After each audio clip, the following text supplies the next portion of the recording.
Hi, I'm Robert Pelfrey, and I want to take a minute and tell you about my new book, Still Moving: The Journey of Love's Perfection.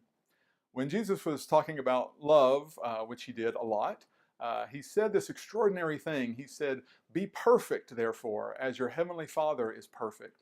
And I think we tend to hear things like that from Jesus and just kind of shrug and say, well, nobody's perfect, so he must not have really meant that. So let's just move on. And so I've written this book to say, hold on just a minute, not so fast.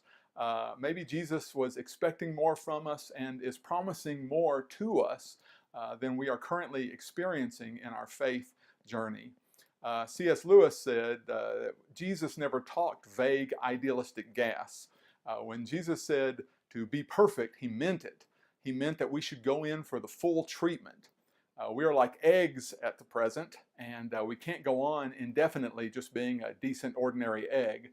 We either must be hatched or go bad. And so this is a book about hatching. This is a book about giving some shape to your spiritual formation, setting goals for your faith, understanding the purpose of your faith life, and maybe experiencing a more intimate and deep relationship, a more powerful relationship with the very present living God.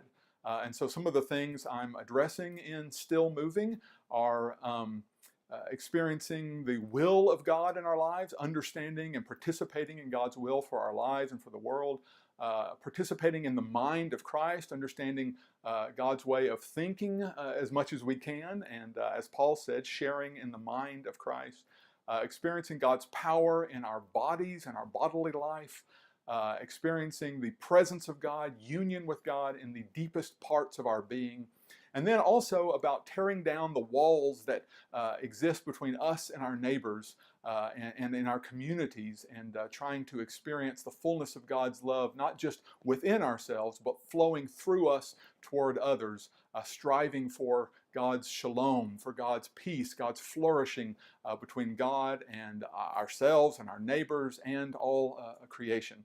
So if this sounds like something that you are interested in, I recommend Still Moving: The Journey of Love's Perfection. I hope you will enjoy it, and it will be meaningful to you, and that you will, as Lewis said, go in for the full treatment.